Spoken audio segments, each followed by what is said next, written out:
Is this on? Testing.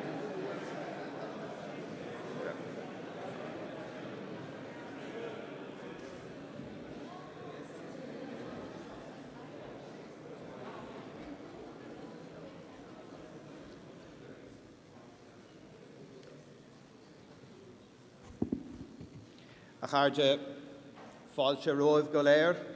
Muy bienvenidos amigos de todas partes del mundo. Bienvenue à tout le monde. C'est un très grand plaisir, même un honneur de pouvoir vous accueillir ce soir ici à Maynooth. C'est la 4e fois que j'assiste à une assemblée générale de la FIUC, de l'IFCU. Et je dois dire que quand je suis allé à Melbourne il y a 3 ans, j'avais pensé, je suis allé là avec une mission. Et la mission, c'était de vous inviter ici en Irlande. Mais j'avais l'idée que c'était peut-être une mission impossible. Mais vous voyez, vous êtes ici. Et merci beaucoup d'être venus de tous les coins du monde. So, folks, it's been wonderful to be at 4 General Assemblies of IFCU. I had a mission as the former president of St. Patrick's College, Maynooth, to welcome you here and to go to Melbourne and issue an invitation to all and sundry to come here. And I wasn't sure if Ireland would be that inviting destination in your mind's eye. But look what we've done. We've organised Mediterranean climate, especially for you. We've gone out of our way to order 6 weeks of sunshine in anticipation of today. And here you all are, looking resplendent. So thank you for coming to St. Patrick's College, Maynooth. And as we say in Ireland, 100,000 bienvenus, 100,000 falche, 100,000 bienvenidos, 100,000 welcomes. It's great to have the IFCU family. Now I will do the decent thing and introduce myself, because I'm just going to be compere here today. I'm not going to bore you unduly. My name is Monsignor Hugh Connolly, and I'm the former president of St. Patrick's College, Maynooth. I'm not going to tell you about the college, because that's the duty of the new president, Professor Mullaney. But I do want to simply say that it's great that you've come here to be with us in these days. I've had very positive experiences of this gathering, and I know that what we discuss will be important, but also who we discover and with whom we discuss these matters, even in the margins, over coffee, while we're having a bite to eat, while we're enjoying the entertainment. These are also terribly important moments for all of us. So I hope you enjoy these days here, and I hope you make many new friends and establish many new links between our respective universities. We are, of course, delighted also to have some distinguished people here. I'm going to allow the President to do the formal welcomes as protocol dictates. 2 little things I'd like to say. One is that IFCU is a family. It may not always be apparent to outsiders looking on that it is so. There are many universities, for instance, throughout the world who are part of networks because of their founding charism. Perhaps they belong to a particular religious congregation. They belong to a large family that has an extensive network across the world. But there are many smaller and more individual universities that don't have that network. And my experience of IFCU over the last decade has been that it provides that context for us to see that we are truly part of a great global family, and to see that we can do things together that we couldn't possibly hope to do as individual institutions. IFCU is at an important time in its life and in its mission. And I certainly hope that these days for us would be an opportunity for us to reinvigorate, to rehone, to refocus that mission for all of us and for our institutions. The second thing I simply want to say is in respect of the first speaker, who is the President of St. Patrick's College, Father Michael Mullaney, who is also a Professor of Canon Law here and has, well, he has quite a CV which I have in front of me, but I'm not going to embarrass him by reading it all, Michael, so because I know him too well as a former deputy, and I know he wouldn't want me to do that. But I do want to say something very positive, and that's that, look, I had the pleasure of going and assisting at meetings of the General Assembly, as I've said, and this would be my fourth occasion. And when I went to Melbourne, I was conscious that by the time you would come here, I would be finished my mandate as president. I have to say that Michael, and indeed all the team here at St. Patrick's College, Maynooth, embraced the challenge of having inherited this event with tremendous enthusiasm and with tremendous generosity and with tremendous goodwill. So I'm indebted to him for his willingness to run with this project and to make it happen. I think that's quite enough from me this evening. You will hear more of me because I'll be doing the Master of Ceremonies, but it's quite enough of me just now. I want to introduce the President of St. Patrick's College, who will welcome you here, Father Michael Mullaney, Professor Michael Mullaney of St. Patrick's College, Maynooth.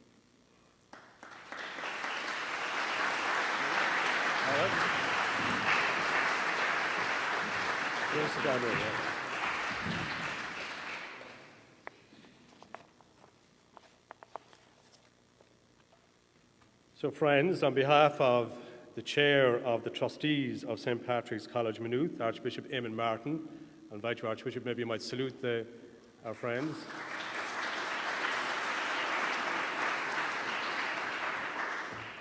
The members of the faculty of St. Patrick's College, Maynooth, and all the administration, the administrative staff, the students, and I'm delighted also to have been introduced by my predecessor, Monsignor Hugh Connolly, who deserves all the credit for inviting the International Federation of Catholic Universities to hold their 26th General Assembly here in Maynooth. And it is also, having received the baton from him, my own personal delight and honour as President of St. Patrick's College, Maynooth, to extend the same Céad Míle Fáilte, 100,000 welcomes to all of you who have gathered here for the Assembly. So, bienvenue à tous, bienvenido a todos, benvenuti a tutti. It's a great privilege for us that you've elected this college at the last General Assembly in Melbourne to come to Ireland and to grace this college with your presence for the next few days. A very special word of welcome to our distinguished visitors and His Excellency, Cardinal Giuseppe Versaldi, Prefect for the Congregation for Catholic Education. We're delighted you're here with us.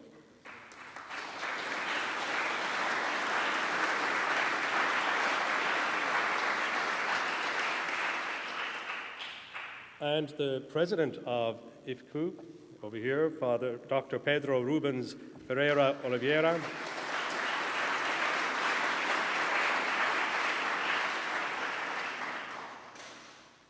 And Dr. Francois Mabou, sorry, I knew I'd get this wrong. Dr. Francois Mabou, the IFCU General Secretary, Francois, pardon. A special word of thanks just from the outset to all those who have made the preparations for the General Assembly, Loïc Roche and Nicolas Vergier, and all the IFCU team in Paris, and also in particular Caroline Tennyson over here from my own office.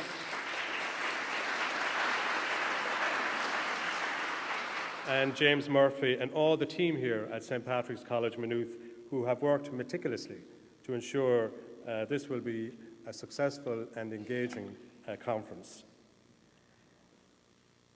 This is a very historical college and a great location to discuss and debate the theme that you have chosen for the General Assembly, Catholic Universities working in solidarity as responsible actors from the local to the global.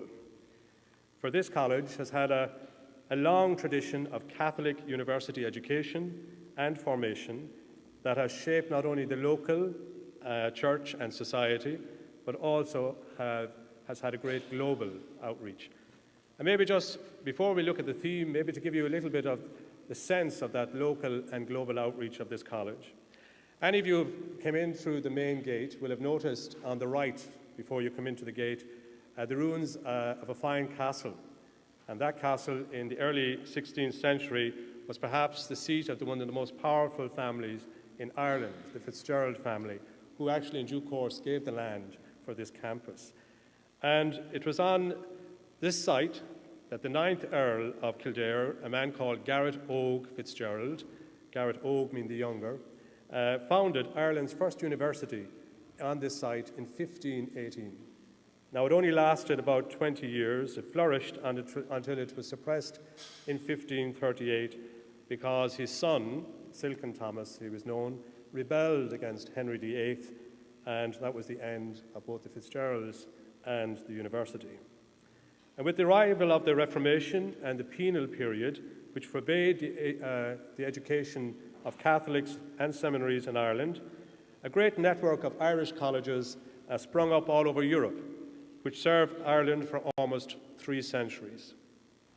But in the age of revolutions, and particularly the French Revolution, fearing that priests were bringing back dangerous revolutionary ideas to Ireland, the British government founded this college so that it would be, believing it would be a safer place to educate Irish priests at home. Indeed, King George III is reputed to have said that it pained him more to found a popish college than it did to lose the American colonies. The first professors were mainly French, themselves refugees of the Ancien Régime, and the language in the staff dining room in the first years of this college was French. And so I'm delighted Monsignor Hugh Connolly continue that tradition today. And when you're at the reception this evening in Pugin Hall, when you look at the walls, you will see the portraits of the first professors of the college who came from their Sorbonne in Paris. The college campus, which many of you have admired since you have arrived, was built over a century. It's a mixture of between the 18th and 19th century, a mixture of Georgian and Neo-Gothic design, with the most recognizable building being that which St. Patrick's College, which was designed by the renowned English, you see how ecumenical we are, the English architect Augustus Pugin, who also designed many cathedrals in Ireland and in England during the time of Catholic emancipation in the 1830s and 1840s. Perhaps his most notable building, though, is Big Ben in London, and he was one of the 2 architects who designed the palaces of Westminster in London. Since the foundation of our college, 12,000 priests have been ordained here and have served the church across not only Ireland, but also the English-speaking world and beyond. Its alumni founded 3 great missionary orders, one to India in 1838, and the Maynooth mission to China, the Columban Fathers, just over 100 years ago in 1916, and later St. Patrick's African Missionary Society in 1932. Maynooth also produced the first group of Irish Vincentian priests who were to found the world-renowned missionary college in Dublin called All Hallows. And as you walk the cloisters of the college this afternoon or in the next few days, you will see many of the college's alumni and staff who became bishops throughout the world. In India, Patrick Carew, who became the Bishop of West Bengal in 1838, John Fennelly, who became the Bishop of Madras in 1841, and his brother Stephen, who followed in his footsteps to the same place in 1868. And there is also in the United States, Peter Kendrick, who went to St. Louis in 1841, Patrick Feehan, Chicago in 1865, among others. And of course to Australia, we sent Daniel Murphy to Hobartown in 1846, Joseph Higgins to Sydney, and more famously of all, Daniel Mannix to Melbourne. Not to mention also South Africa and to Canada. All highlight the global outreach of this college. And our college campus uniquely hosts 3 institutions: the National Seminary, which we expect next year to have about 30 seminarians resident and 20 who will commute in each day; the Pontifical University, which was founded here in 1896 and has over 860 students, part-time and full-time; and thirdly, in 1910, this college also became a recognised college of the National University of Ireland, with faculties in arts, philosophy and Celtic studies. And that was to be a part of this institution until 1997, when, due to an Act of Parliament, it became an independent secular college. And today it has over 12,000 students. And in addition to the traditional faculties of arts, philosophy and Celtic studies and science, it includes courses in finance, computer science, software engineering, electronic engineering, and so on. And both institutions, even though they are separate, share this wonderful heritage campus and enjoy a wonderful relationship together. As for that brief historical overview demonstrates why this college, this location, is a fitting place to address the theme of this year's General Assembly: Catholic universities working in solidarity as responsible actors from the local to the global. Ex corde ecclesia lists ethical concern as among the criteria of research for a Catholic university, because knowledge is meant to serve the human person.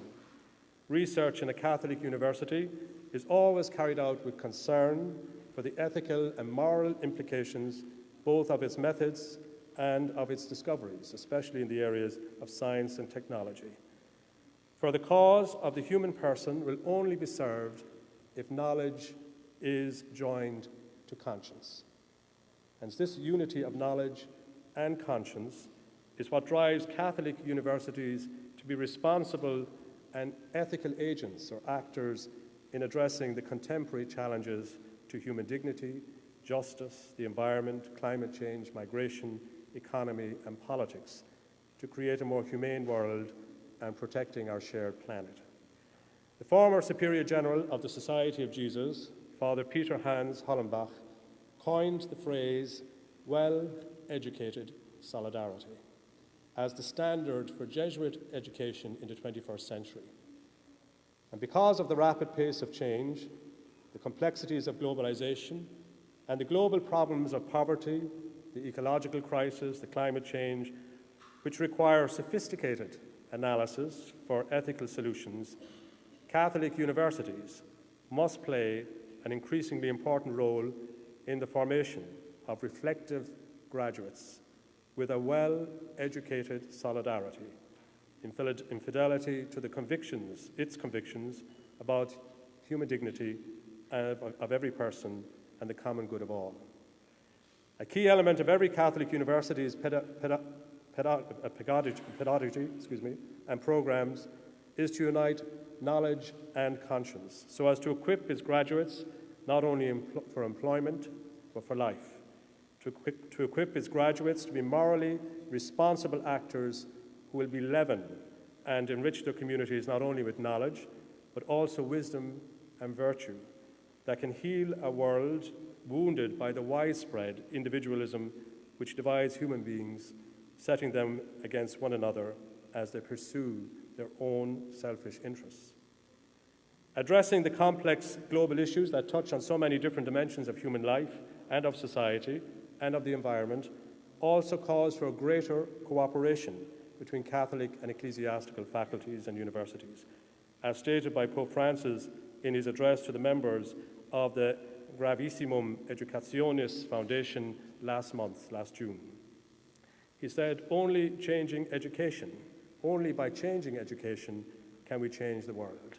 In other words, our Catholic and ecclesiastical universities must cooperate and support each other more than ever before. He underlined the urgent need for networking and alliances, concrete interdisciplinary and cross-disciplinary approaches, which he outlined in his recent constitution, Veritatis Gaudium. Pope Francis called on ecclesiastical faculties, and we can presume he would likewise propose for faculties of Catholic universities to work more together in establishing outstanding interdisciplinary centres, to develop specialised centres capable of deeper dialogue, with the different scientific fields that can propose solutions that correspond to a more authentic understanding of human dignity and the common good. Catholic universities working in solidarity is an imperative. It's not an aspiration, requiring a firm commitment and concrete initiatives, not vague or obscure intentions. All of us, especially leaders in universities, have drawerfuls of interinstitutional agreements which are look well on paper, but yet have really to be materialized. Internationalization in the third level sector has never been so necessary. Therefore, this solidarity between Catholic and ecclesiastical universities working closer together, and which is the theme of this assembly, is an imperative not only for all our sustainability, but also in the third level sector for all our credibility. The innate tension exists between acting from local to global. As Pope Francis wrote in Evangelii Gaudium, we need to pay attention to the global so as to avoid narrowness and banality, and yet we also need to look to the local, which keeps our feet on the ground. Together, the two prevent us from falling into one of two extremes. In the first, living in the abstract, and in the other extreme, doomed to doing the same things over and over again, and incapable of changing or being challenged by new ideas. Catholic universities working in solidarity as responsible actors from the local to the global can also work on the small scale or stage, but motivated or inspired by a larger perspective. And one example of this need for Catholic and ecclesiastical universities to act in a new and intergenerational solidarity, both locally and globally, or what some have said is glocally, is in responding to the challenge of environmental degradation and climate change, the consequence of unbridled greed, consumerism, and the erosion of the sense of the common good. Indeed, Catholic and ecclesiastical universities should be at the vanguard of environmental education and developing an ethics of ecology, helping people through effective pedagogy to grow in solidarity, responsibility, and compassionate care for the environment, to shape new convictions according to Laudato Si, attitudes and models of living in our homes, workplaces, communities, and above all, our universities, inspired by this new global or glocal solidarity to save our common home and pass it on to future generations. During one of the roundtable sessions tomorrow, on Tuesday afternoon, I'll be pleased to share with you how St. Patrick's College, Maynooth, in partnership with Maynooth University and TROCRA, which is the Irish equivalent to Caritas, or the development agency, the Catholic Development Agency, which provides relief in the developing world and located here also on our campus, worked in partnership together to respond to this environmental challenge. The shared campus of St. Patrick's College and Maynooth University, as a result, has been awarded the Green Flag in recognition of the greening of the campus for a sustainable world. The body awarding this prestigious Green Flag noted that the collaboration between St. Patrick's College and Maynooth University has significantly raised the bar for these activities for all universities across Ireland. Finally, friends, may I repeat how proud we are to be hosting this 26th General Assembly with the engaging team of Catholic universities working in solidarity as responsible actors from the local to the global. I wish this assembly a fruitful engagement with the team, whether in plenary or group sessions, and that this will result in a wider and deeper support and solidarity between Catholic universities for the common good of all and for the environment.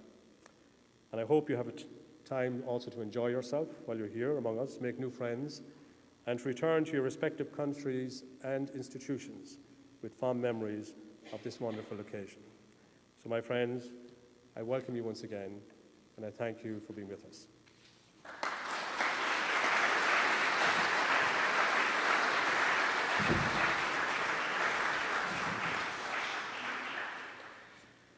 So thank you, Professor Michael Mullaney, President. I have to say that over the course of the last year as a member of the Conseil d'Administration of the FIUC, I've had the pleasure of working with not just one president, but two presidents. And now we're going to turn our attention to the president of FIUC-IFCU. Just a little bit of biographical detail, which I have before me here en français. Pedro Rubens est prêtre jésuite. Il est docteur en théologie du Centre Sèvres de Paris. Il a été professeur de théologie fondamentale à la faculté jésuite de philosophie et théologie de Belo Horizonte, en Brésil. Et depuis 2006, il est recteur de l'Université catholique de Pernambuco, aussi en Brésil. Il a été élu président de la fédération, c'est-à-dire le FIUC, en 2012 et réélu en 2015. Il a présidé de 2013 jusqu'à 2017 l'Association brésilienne des universités communautaires, ABRUC, c'est l'acronyme. Il enseigne la théologie à l'UNICAP dans le Masters de théologie. Il a une formation en théologie fondamentale, travaillant principalement sur les sujets suivants: discernement théologique, foi chrétien et religiosité populaire, théologie contextuelle latino-américaine, méthode théologique et herméneutique philosophique et théologique. C'est beaucoup ça. But I have to say, as a footnote, that somehow doesn't quite capture Pedro in the contribution that he has made, because Pedro has an extraordinary range of talents, not least his own humble, gentle, and open approach. It is never an easy thing to chair a board which comes from 5 continents and multiple cultures, as well as 3 working languages, but many others underneath that. Pedro does that with extraordinary grace and with extraordinary efficiency, and of course with great humor and friendship. These are not things that you can learn. They are things which spring from the human spirit. It's been a pleasure to have served on a board of which Pedro has been chair, or président, as we say in French and Spanish. He has done a wonderful job. It's my honor and pleasure to simply invite him now to the dais to address a few words as president of IFCU to us today. Bem-vindo, Pedro.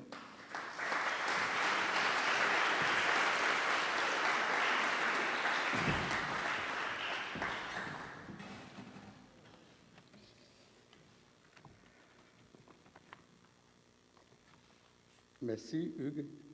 Il est connu par sa générosité et aussi son sens d'humour. Donc, merci en tout cas. Éminence, Révérendissime Cardinal Giuseppe Versaldi, préfet de la Congrégation pour l'éducation catholique, votre présence ici souligne bien notre appartenance à l'Église universelle basée à Rome, ainsi que les liens étroits qui unissent notre fédération et la Congrégation pour l'éducation catholique, dans une mission commune au service de l'Église, au sein des cultures et des sociétés du monde. À votre retour à Rome, j'ose vous demander, ou je vous prie de saluer de notre part Monseigneur Guy Tivierge, il qui a beaucoup travaillé à l'association pendant une trentaine d'années. Nous devons beaucoup à lui et aujourd'hui, il est avec vous dans la Fondation Gravismus Education. Donc, merci de le saluer en notre nom. Excellence, Monseigneur Iman Martin, archevêque d'Ermac.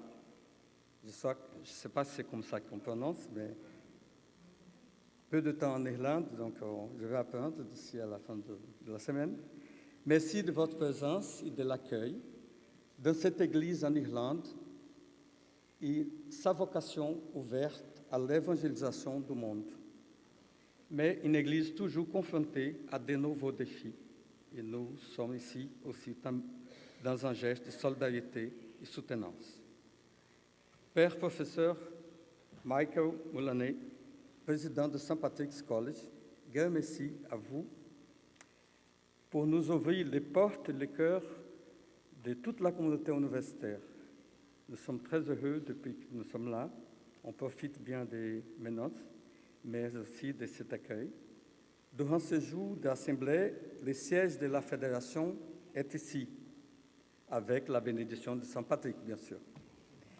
Monseigneur Hugh Colony, ex-président de St. Patrick's College et aumônier des Irlandais, Collège des Irlandais à Paris, je crois qu'il est content. Grâce à vous, l'invitation a été faite et approuvée dans la dernière Assemblée générale à Melbourne. C'était la deuxième fois, si je ne me trompe pas, la présentation. Évidemment que Hugues nous a promis des choses qu'il ne fallait absolument pas refuser.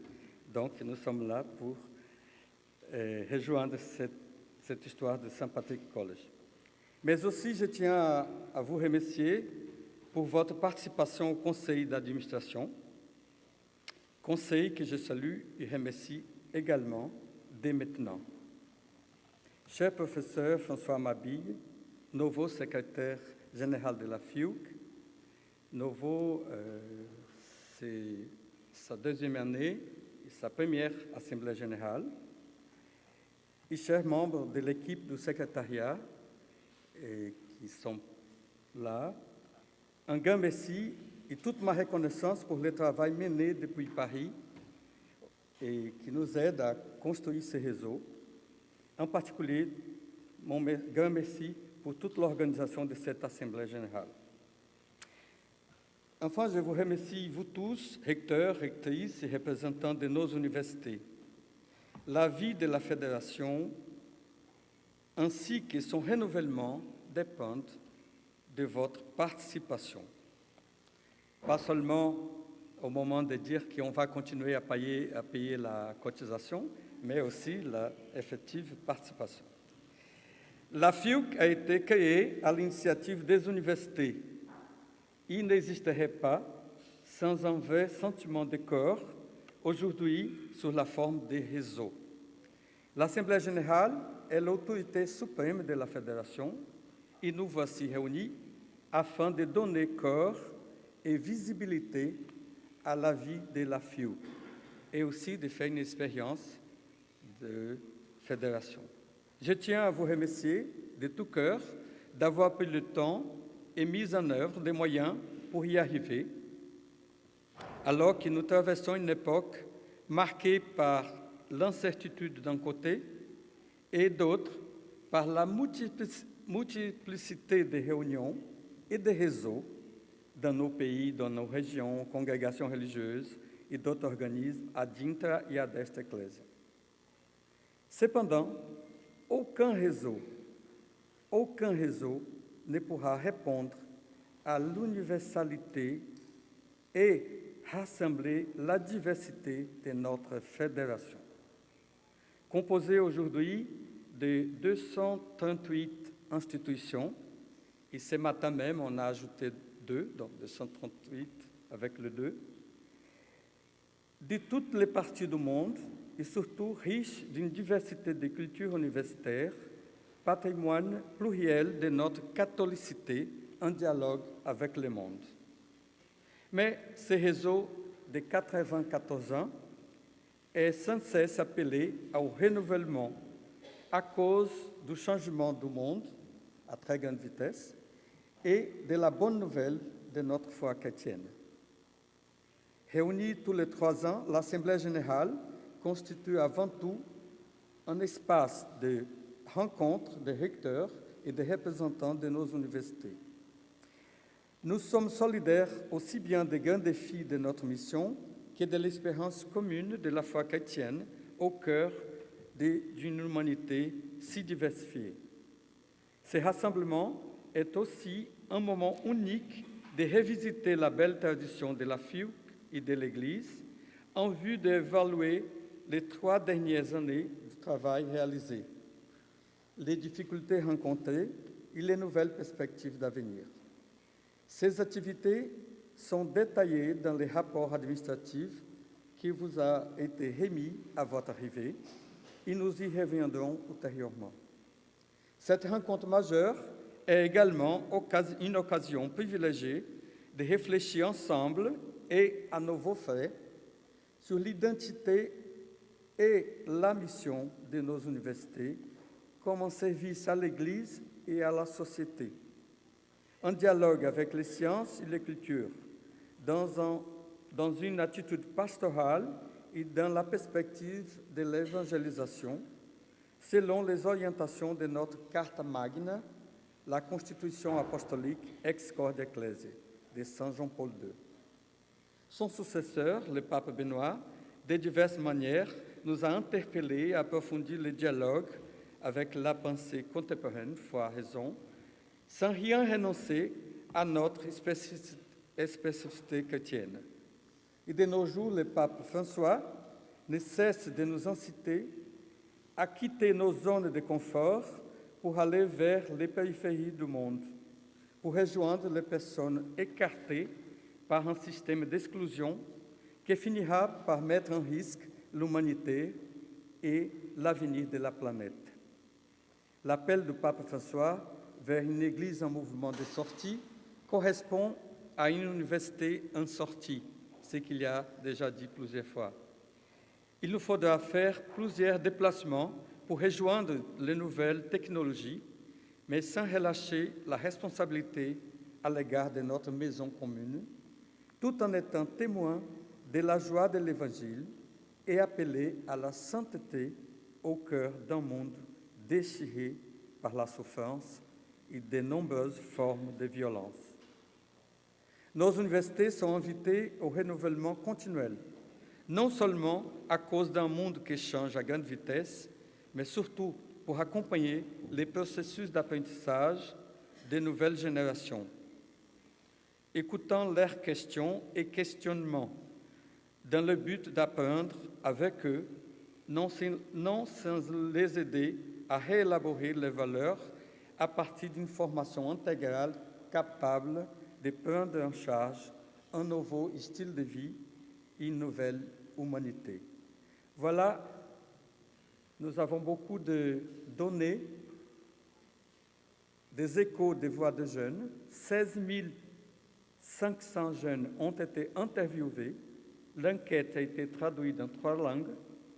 Qu'est-ce que pensent les jeunes de nos universités? 16 500 jeunes ont pris la parole, et c'est à nous d'écouter et travailler. Depuis la création de la Fédération internationale des universités catholiques en 1924, le monde a beaucoup changé. Nos universités aussi ont changé. En plus, de nouvelles institutions ont été créées. Si la FIUC ne saisit pas les grands enjeux de ces transformations historiques, alors elle ne sera pas capable de célébrer son premier centenaire avec le dynamisme d'un vrai réseau, selon les nouveaux défis et les opportunités du XXIe siècle, tout en confirmant sa vocation première, Cette, XXVI, savoir pour servir. Je me réjouis d'être parmi vous et d'achever ces 2 mandats en tant que président de la FIUC. Merci de votre confiance.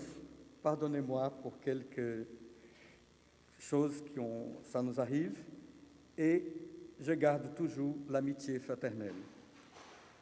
J'ai appris avec vous à valoriser davantage l'histoire et la belle tradition de notre fédération et celle de l'Église, non sans essayer de renouveler l'institution selon les nouveaux signes de temps et les nouveaux besoins de nos universités.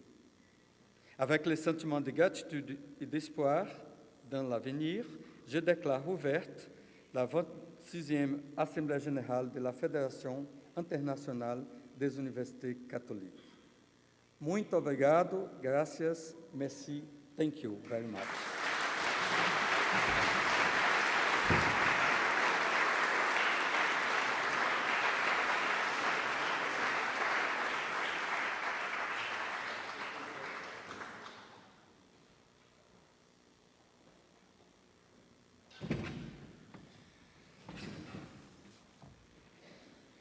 So thank you very much, Pedro, for that intervention and for declaring this conference open.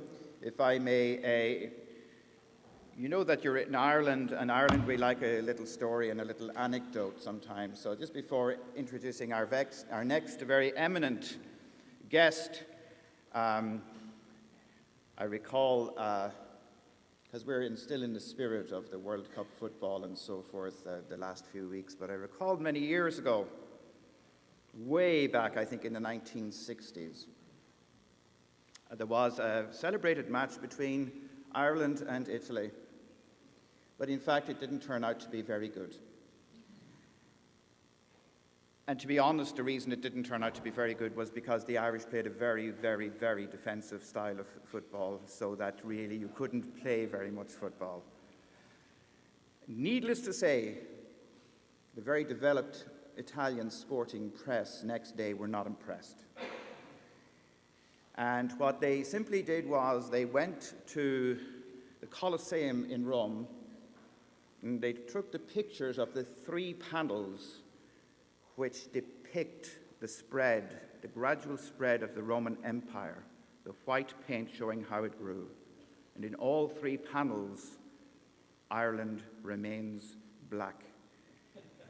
And instead of pictures of the match, they just showed these 3 panels and they said, "Dear reader, these panels and last night's match clearly demonstrate that Roman civilization never arrived in Ireland." So, I suppose it is true that when St. Columbanus and some of the great Irish monks wrote to the Holy Father, they wrote saying, "Dear Holy Father, we write from the end of the world." And there was that feeling that somehow Hibernia was the end of the world, at least at one time. But things have happily changed, both on the football front and I suppose on the sheer connectedness of the world in which we live. And I suppose in terms of our faith family and our life as church, we've been delighted in comparatively recent years to welcome here the Eucharistic Congress. And of course, we had a wonderful Eucharistic Congress symposium here in conjunction with that event. And next month, we're going to be delighted to welcome our Holy Father here for the World Meeting of Families. All of that is simply a prelude to saying that it's still not an everyday occurrence to have someone of high office from Rome visit us.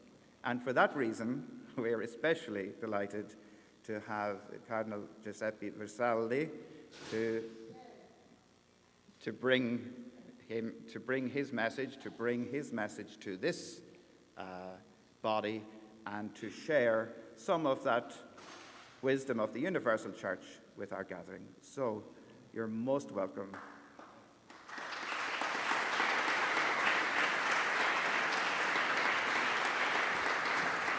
Thank you.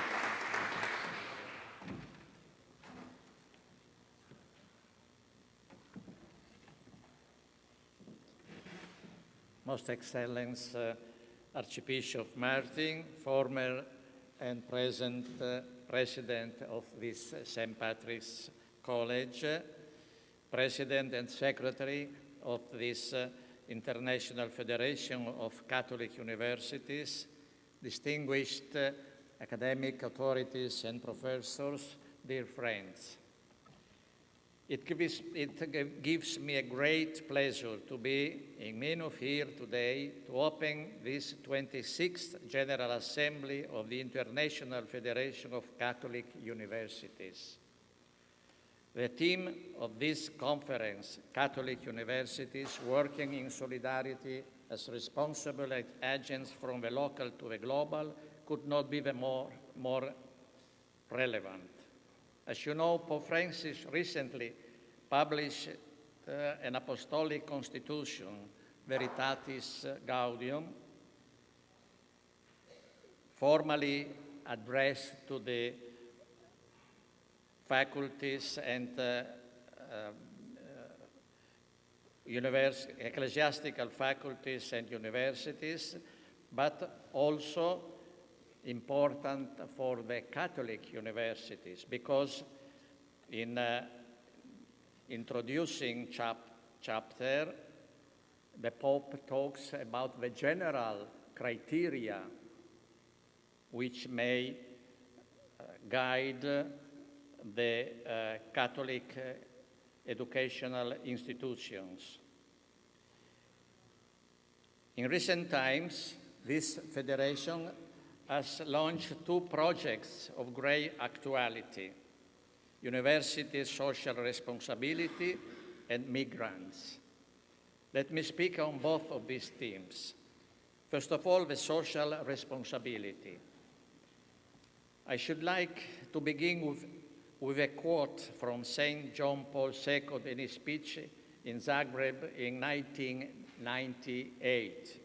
He said, "It is also clear that the good of a person, which is the ultimate goal of every cultural and scholarly enterprise, can never be sundered from consideration of the common good.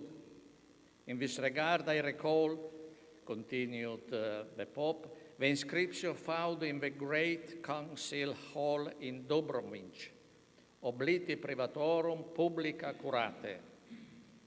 It is my hope that all the commitment of the thinkers and scholars inspired by true values will always be seen as a generous and disinterested service of the human person and of society.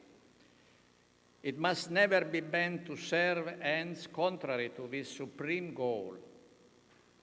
Today, for many people, it is no longer a given that university serves the common good. This federation itself, through its higher educational foresight unit, has noted that the academic environment is becoming increasingly commoditized and now privileged STEM, science, technology, engineering, and mathematics, at the expense of the humanities, and that this evolving trend poses questions that are unique to Catholic higher education, in particular with respect to the place that spiritual guidance and human values should occupy in such a context. We who hold that the university must serve a common good and that it's not only for the benefit of the students' future careers, must measure what we do with the challenges of the present, the challenges of all humanity, including future generations. In fact, this is a meeting not just of universities, but of Catholic universities. This is not insignificant difference. As Pope Francis said in his address to the Catholic University of Portugal in the last year, I quote, "By the design of the grace of God, you are a Catholic university, a characteristic that is no way damages the university, but on the contrary increases its value to the maximum. Because if the basic mission of every university is a continuous quest for truth through its research and the preservation and communication of knowledge and for the good of society, a Catholic academic institution is distinguished by the Christian inspiration of its members and its communities, helping them to include the moral, spiritual, and religious dimension in their research and to enhance the conquest of science and technology by viewing them from the perspective of the whole human person." And the Constitution Veritatis Gaudium puts it in this way, I quote, "Today it is becoming increasingly evident that there is a need for a true evangelical hermeneutic for better understanding life, the world, and humanity, not of a synthesis, but of a spiritual atmosphere of research and certainty based on the truth of reason and faith. It is the gospel that the true evangelical hermeneutic that allows you to see these federation projects as not something added to the work of our Catholic universities, but the essence of their work. It allows the students and teachers to open up to the world around them, broadening their own horizons and thus making them better scholars and touching the lives of those around them, thus making them better Christians. At the very beginning of Veritatis Gaudium, the Pope showed us how our Catholic universities must remain up to date, which means remaining up to date with what is happening around them and interfacing with that new reality. The Apostolic Constitution ought to take into account development of the area of academic studies in these past decades. There is also a need to acknowledge the changed social cultural context worldwide and to implement initiatives on the international level to which the Holy See have adhered. These international agreements include not just matters of strictly academic concern, such as the Lisbon Convention here in Europe, but also initiatives of the United Nations through UNESCO, which deal with the facilitating education and higher education for sometimes disadvantaged groups such as girls, students in developing countries, refugees, and forcibly displaced persons. The Church is concerned that education be imbued with solidarity, and that solidarity not simply being add-on to what we do otherwise in our universities. This is no imposition on our universities, asking them to respond to the Christian imperative of love thy neighbor, and thus expending precious time and resources that could be focused instead on pure academics. On the contrary, where there is solidarity, academic thoughts being centered on the unique human person itself becomes more united, less fragmented, and thus fulfills the requirements of Veritatis Gaudium, which calls for interdisciplinary and cross-disciplinary approaches carried out with wisdom and creative in the light of revelation. As Pope Francis also puts it, I quote, "Knowledge must always sense that it is at the service of life and must confront it directly in order to keep progressing. Hence, the educational community cannot be reduced to classrooms and libraries, but must progress continually towards participation. This dialogue can only take place on the basis of the episteme, capable of thinking in the plural, that is, conscious of the interdisciplinary and interdependent nature of learning. Solidarity, therefore, lies at the heart of the universities qua Catholic, but also at the heart of our Catholic institutions qua universities. How can this solidarity be manifest? I leave to this International Federation of Catholic Universities through its projects and discussion in these days to work that out to the full. Let me just suggest few. Providing education to areas where this is lacking. I mean here that the Catholic universities is in richer countries, partnering institutions in developing countries, sharing resources, both human and material. As Pope Benedict said, greater solidarity at the international level is seen especially in the ongoing promotion, even in the midst of economic crisis, of greater access to education. I know our Catholic universities already engage in this work, but from my many meetings with the bishop of their ad limina visit in Rome, I can tell you that many bishops, especially from Africa, especially always ask for resources to help them in their work of education. The congregation in Rome cannot help, but you can. Please, all Catholic universities in richer countries might see it as a part of their mission to help Catholic universities in developing countries.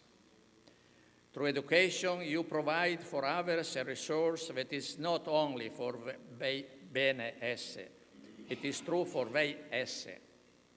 Never forget the words of Pope Paul VI.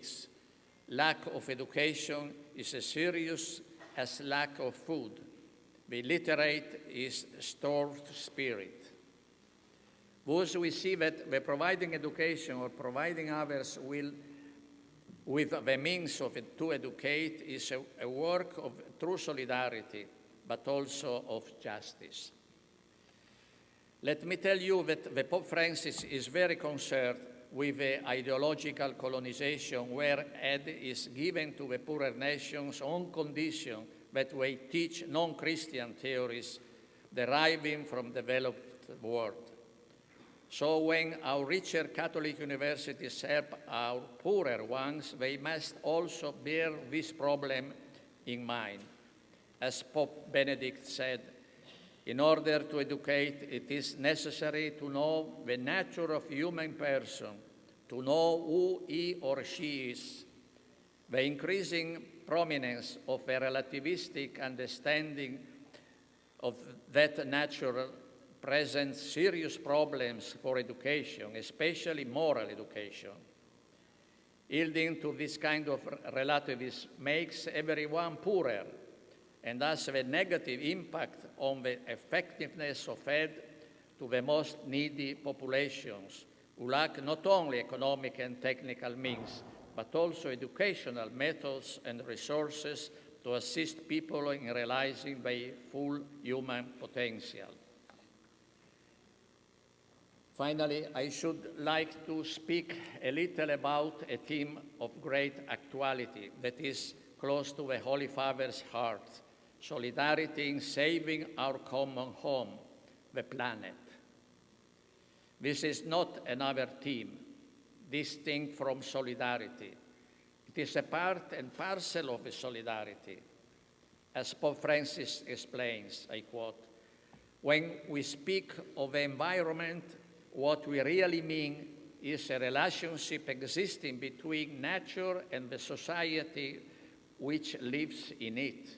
Nature cannot be regarded as something separate from ourselves or as a mere setting in which we live. We are part of nature, included in it, and thus in constant interaction with it. We are faced not only with two separate crises, one environmental and the other social, but rather with one complex crisis, which is both social and environmental. Strategies for a solution demand an integrated approach to combating poverty, restoring dignity to the excluded, and at the same time protecting nature. Therefore, when our Catholic universities set up to examine and to deal with the ecological crisis, they must regard within the larger framework of solidarity. When studying the problem of the ecosystem, one cannot exclude the problem of humankind. Certainly, it is not a solution to view humanity as the problem from which nature must be liberated. Catholic universities must see the problems of the ecosystem and the problems of our fellow men and women as being part of one problem. This is the good example of the interdisciplinary and cross-disciplinary approach of which Veritatis Gaudium speaks. In November of last year, members of this International Federation of Catholic Universities were privileged to have an audience with Pope Francis, as you know, at the conclusion of the international conference, Migrants and Refugees in a Globalized World. The Holy Father thanked you for your contribution in 3 areas that are within our competence, those of research, teaching, and social problem. As regards research, Pope Francis asked you to begin further, even long-term studies into the remote causes of a forced migration, with the aim of identifying practical solutions, to examine the negative reaction that the arrival of migrants is generating in countries of ancient Christian tradition, to examine migrants and refugees' many contributions to the host society, and to deepen theological reflection on migration as a sign of times. As regard of teaching, the Pope asks you to set up programs aimed at fostering the education of refugees, both by offering correspondence courses for those living in reception camps and centers, and by allocating study grants that allow for their relocation. To take advantage of the extensive international academic network so that universities can also facilitate the recognition of the qualifications and professional status of migrants and refugees.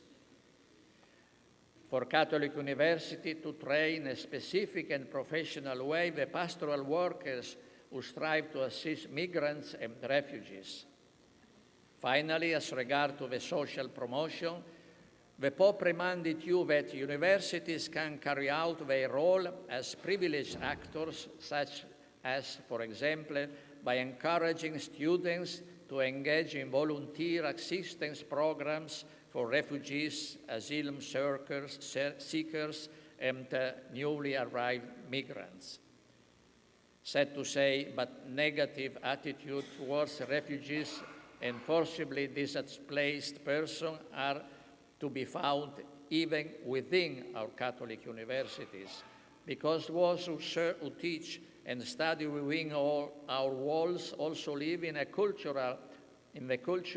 that has become hostile for the other. Even 16 years ago, St. John Paul II was warning us, saying, I quote, "Often solidarity does not come easily. It requires training and the turning away from attitude of closure, which in many societies today have become more subtle and penetrating." And yet, he also noted that to deal with this phenomenon, the Church possesses vast educational and formative resources at all levels.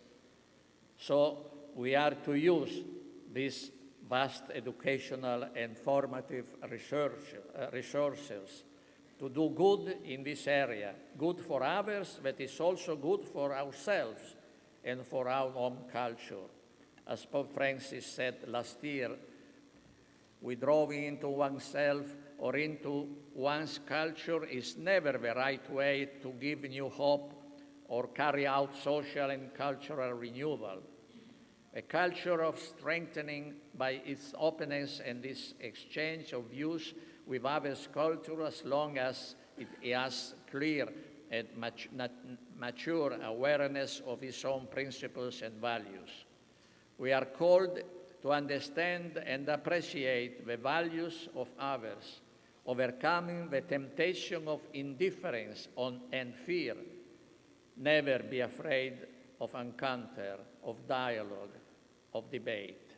In conclusion, Catholic universities, member of this International Federation of Catholic Universities, you are fully aware of these challenges, and the Congregation for Catholic Education congratulates you on what you are already doing to address the great needs of our time.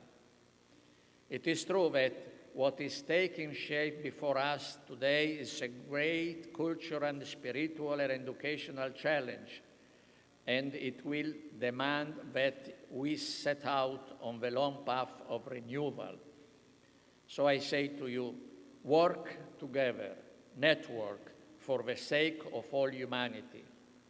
Take the art of the words of the Veritatis Gaudium, which calls indispensable the establishment of a new and qualified centers of research, where scholars from different scientific fields can interact with responsible freedom and mutual transparency, thus entering into the dialogue among themselves for the sake of protecting nature, defending the poor, and building networks of respect and fraternity. Let me finish with the words of Pope Francis. The discernment of reality and the promotion of a culture of encounter and dialogue orientate us to solidarity as a fundamental element for a renewal of our societies. The encounter, the dialogue between Jesus and the two disciples of Emmaus, which rekindles their hope and renews their life's journey, leads to sharing. They recognize him in a breaking of the bread. It is the sign of the Eucharistic, of God who makes himself so close in Christ that he becomes a constant presence, that he shares his very life. And he says this to everyone, even to non-believers. It is precisely in solidarity, unspoken yet practiced, that relationship change from considering someone as a human material or as a number to see him as a person. There is no future for any country, for any society, for our world, unless we are able to show greater solidarities.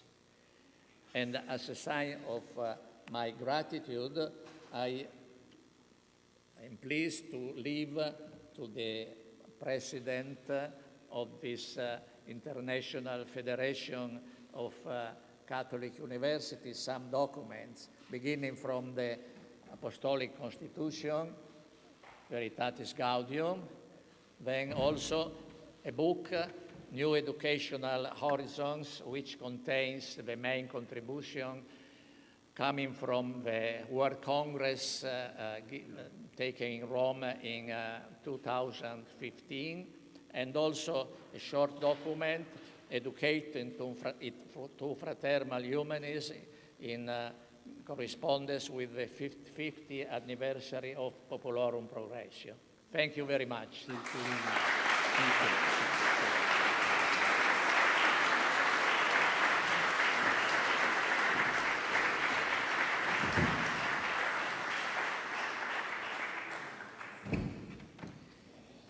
So thank you very much, Your Eminence. Thank you for that message and the encouragement and also the challenge of our gathering in these days. We thank you for the greeting from the Holy Father, and we hope that you will also greet him from us and acknowledge first of all his greeting, but also perhaps show our appreciation for the courageous witness that he shows in championing those who are the poorest of the poor, not least the migrants and refugees whom you referenced. Now, we're delighted to have His Eminence and His Grace with us later for the Eucharistic celebration. So just when we're on that point, could I point out that we will gather for Mass, for our Eucharistic celebration, in the main square, unless the weather changes very badly. We will all gather in the main square and we will process to the college chapel. There will be the sacristy and other room available for priests who wish to concelebrate and to vest before Mass. In terms of practical points, I know it can be difficult in those first hours, especially when you arrive, to get oriented in a strange place and perhaps different language. There are helpers around who are some of our students and staff who are wearing T-shirts or other uniforms to depict that they're there to help. So please do feel free to use their services to find out where things are, or if you have any difficulties. Ireland prides itself on being a country of welcome. We mean that, and therefore we mean you to use our services to make your stay here a little bit more pleasant, enjoyable. There's no question too silly, no question too small to ask. Please do, if you have any difficulties, let us know, and we will try to address them for you as quickly as possible. You know, all of these General Assemblies have points of continuity and discontinuity because we are a body that changes. We fulfill our mandate as presidents or rectors, and we move on. And therefore there are new faces, but there are also old faces. There are points of linkage, and there are things which are new. I have to say that thought there a little bit as President Michael was referencing our history as a college, that it's wonderful to have that linkage with Melbourne, because I'm delighted to see Vice-Chancellor Craven with us and his team from Australia. Because last 3 years ago we had the privilege of being there for the General Assembly, and just in that very city a previous president of this institution became Archbishop, so Archbishop Manock. So there's a lovely point of continuity between two General Assemblies, and it's wonderful to be able to pick up the baton from that wonderful experience in Melbourne.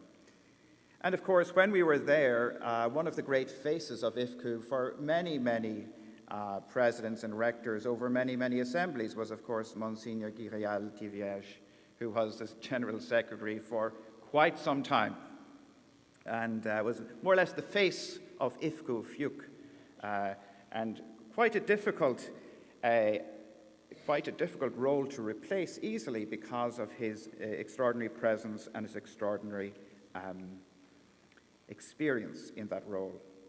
So it's my pleasant duty now simply to introduce the man who did have the courage to step up and to become the Secretary General of IFCU, and that is my colleague François Mabille.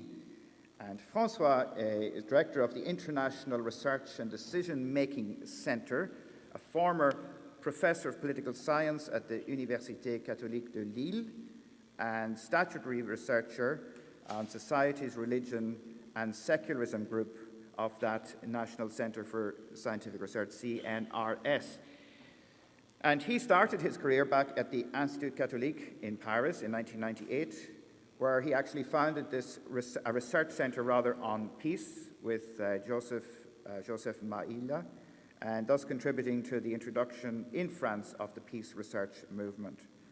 And again, in his perspective, in 2000, he founded the Faculty of Social Sciences and Economics, or rather at that faculty, he founded a master's degree in International Solidarity and Action, of which he was in fact director until 2005. François was Dean of the Faculty of Social Sciences and Economics for 5 years, during which were created, among other things, the Masters in Economic Intelligence, Masters in Political Science, Masters in Social Economics, and Masters in Environmental Sciences, and also the first ever university diploma for the training of religious dignitaries, indeed imams and future imams. So that we've got a man here who has an extraordinary experience of working not only from within our own faith tradition, but indeed with people from other faith traditions. In 2010, François Mabille joined the Université Catholique de Lille, where he now teaches international relations at the Faculty of Law. He created the chair in 2011 on social stakes and prospective, of which he is the holder, and he took part in various activities of the International Institute of Prospective Innovative Ecosystems, created in 2014. And he's also provided various expertise and documents for the International Organization of La Francophonie and the French Ministry of Foreign Affairs. He also collaborated for many years with Charles Leopold Mayer Foundation. Now, that's his background, but as I said, it's never an easy task to fill the shoes of someone who has been part of the institution of FIUC and IFCU for so many years. François took up that role with a 3-year mandate from September 2016. I have to say that as his colleague, working with him on the Administrative Council, the Conseil d'Administration, he has responded with great energy, but also great creativity and great openness. He has come to his role with a sense of what can we do, how can we serve, how can we make IFCU-FIUC something which responds to the needs and to the wishes of our global membership.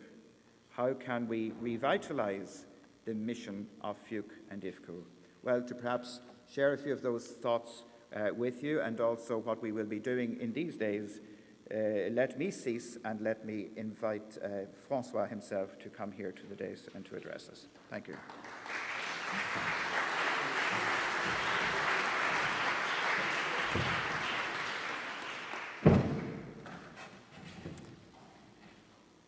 Merci beaucoup, Hugues. Monsieur le Cardinal, Excellence, dear President Mulani, dear Connelly, dear rectors, dear colleagues, I'm happy to welcome you on behalf of IFCU office. I would like to tell you a few words about the main topics of this General Assembly before introducing the inaugural conference. As you know, our General Assemblies are divided in two parts. One part is more academic. You usually work on a specific topic that seems interesting for your universities and for Catholic higher education. The second part is more administrative. Altogether, we analyze 3 years of IFCU activities, and sometimes there is an election process for a new president and a new board. This year, I think that there is a real coherence between these two parts, the academic one and the administrative part. Our academic topic is about the social responsibility of our universities, and during this week, you are also going to elect a new international board and a new president. I would like to propose you to integrate this election process in a broader approach. One, a global reflection about your social responsibility. Second, a global reflection about your social responsibility towards IFCU. And third, a global reflection about IFCU social responsibility as an international instrument for and of your universities in a global and changing higher education landscape. It's not the moment for discussing about IFCU activities and for giving you my assessment about our common work. You will find these elements in our activities report, and we'll discuss about it in a few days. Nevertheless, I would like to ask you very seriously this question. Today, what is the Federation for? As rectors, how do you perceive its activities and services, and how do your universities and academic colleagues perceive our work? Another way for saying that could be, how do you use IFCU as an international instrument serving and helping your universities? The questions which are asked to your universities are also questions for IFCU and its responsibility from local to global levels. According to me, we are facing three main challenges. First, the deep transformations about the role of our universities in our societies. In a word, we can agree for saying that expectations about our universities have changed those last 2 decades. That is the main justification of our topic. Nowadays, key stakeholders are addressing new issues, such as sustainability, eco-conscious design, but also ethical interest of jobs, and so the new diplomas that we offer. The second challenge is more prospective. It's about new technologies, artificial intelligence, and their impacts on the educational field, the organization of our campuses, the broader impact on our societies, and more specifically, about the jobs of the future. At IFCU office, much thought has been given to these evolutions and to the future shape of educational environment, and we will find in your bag a specific report about this subject. A few days ago, in a newsletter, the University World News, some colleagues wrote, "As the debate about the potential impact of artificial intelligence and automation continues, we are getting used to opposing predictions, either doom-laden predictions of mass unemployment or more positive predictions of a new wave of jobs being created. Although there are no definitive answers yet, automation will clearly have a significant impact on tasks, roles, jobs, and employment."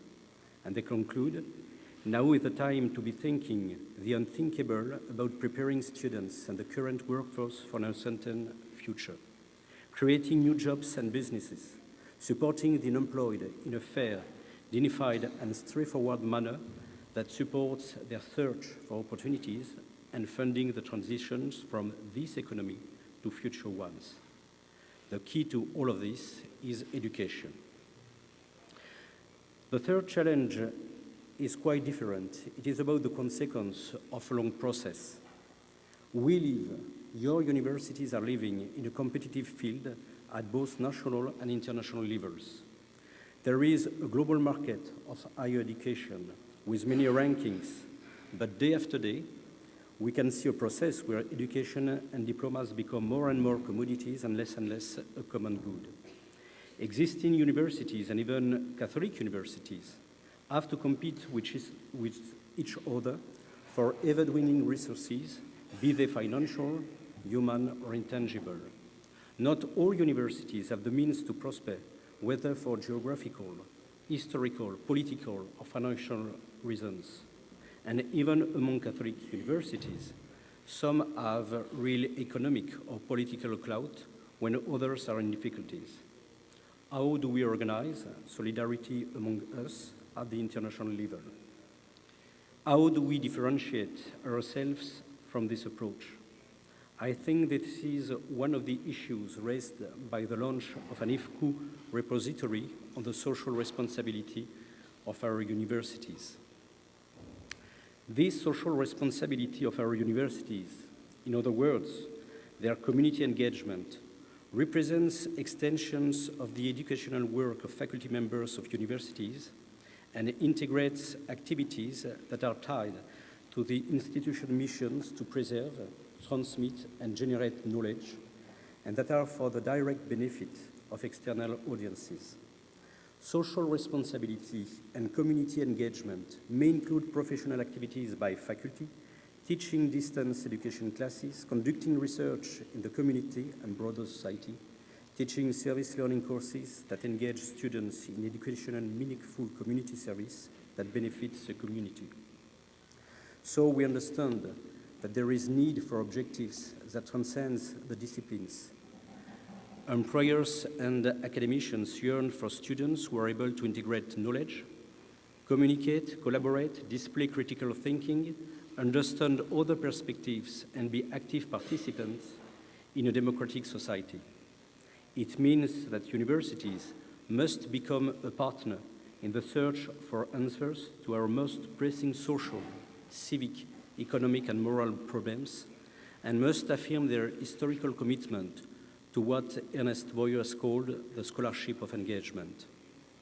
It means also, as Peter de Craig wrote it, that our universities must become transformed institutions that have to be able, one, to adapt to the new nature of knowledge that is characterized by the mobility of knowledge and knowledge workers. Second, the continuous change and transformation of the knowledge base, the growing significance of learning to individuals and enterprises seeking to remain competent and competitive, and finally, the enormous pressures to make knowledge productive in the economic, social, and civic spheres. All these challenges oblige us to think in new ways, to mobilize our intellectual traditions, to be creative in order to reflect about the specificities of our Catholic identities. But as those challenges are global, international, I think that our universities, your universities, need a global space for thinking about these evolutions. It's up to you to decide if IFCU can be the space of dialogue, creativity, and advocacy. And I hope that it is in this perspective that you will live these days. I mean your common reflection about your social responsibilities and our common responsibility all together in IFCU, including your understanding of what means the election process. I thank you.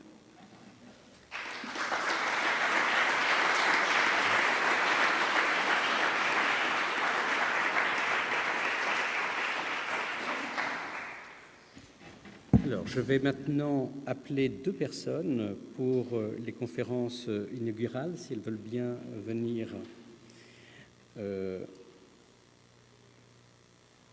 la tribune.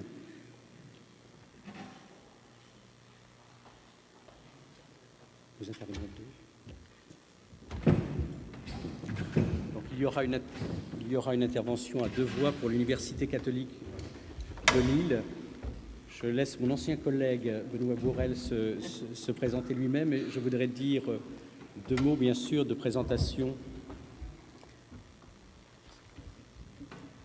sur Thérèse Lebrun et sur Isabelle Capello-Agile. Je pense que beaucoup d'entre vous connaissent Thérèse Lebrun. Thérèse a été président-recteur de l'Université catholique de Lille de 2003 à 2012. Elle est président-recteur délégué au pôle santé sociale depuis 2012. Elle a été, comme vous vous en souvenez sans doute, vice-présidente de la FIUC de 2009 à 2015.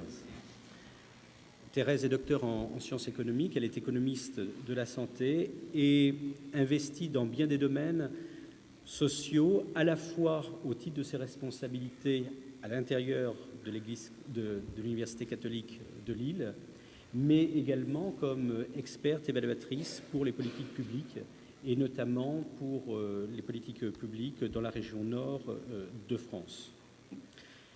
Et ce n'est une surprise pour personne si je dis que Thérèse est sans doute une des grandes figures du catholicisme social en France et bien plus largement en Europe. Je me permettrai d'ajouter juste un mot personnel. Dans ma carrière, j'estime que ça a été un honneur et un privilège d'avoir été embauché il y a quelques années par Thérèse lorsqu'elle était la présidente de l'Université catholique de Lille. Ça reste encore aujourd'hui parmi mes meilleurs souvenirs professionnels et je voulais t'en remercier très profondément, Thérèse. Isabelle Capello-Agile est actuellement présidente de l'Université catholique du Portugal, après avoir été vice-recteur pour la recherche et l'internationalisation dans la même université. Elle a un parcours, je dirais, à la fois personnel et professionnel extrêmement riche dans le domaine international, dans le domaine interculturel. Alors, je ne vais pas reprendre l'ensemble de ces publications parce qu'elles sont extrêmement nombreuses, ni l'ensemble de ces recherches, mais par rapport au thème qui est le nôtre, je voudrais souligner ces travaux particulièrement importants dans les domaines de la culture, de l'art et de la citoyenneté, où la dimension interculturelle a été bien évidemment particulièrement bien traitée. Et puis un autre thème qui me tient particulièrement à cœur eu égard à mon propre cursus, autre thème qui est lié à la diversité et au conflit. Je voudrais ajouter que l'Université catholique du Portugal, grâce à Isabelle, a été l'une des premières en Europe, parmi nos universités catholiques, mais de manière plus globale, dans le monde universitaire, à s'investir sur le sujet, monsieur le cardinal, que vous évoquiez il y a un instant, à savoir la question des réfugiés et des migrants. Et c'est d'ailleurs à ce titre que vous avez participé, pour notre plus grand bonheur, à cette conférence internationale que nous avons organisée à Rome, sous l'égide de mon collègue Loïc Roche, qui en a été le grand ordonnateur, il y a quelques mois, en novembre. Et puis, ce thème de la responsabilité sociale des universités, vous l'avez également particulièrement bien traité au moment du 50e anniversaire de votre université. Et c'est également à ce titre qu'il y a déjà longtemps, je m'étais permis de vous solliciter. Donc, merci beaucoup à toutes les deux pour votre présence et nous nous réjouissons de vous écouter sur ces sujets sur lesquels votre expertise et votre légitimité sont particulièrement fortes. Merci beaucoup.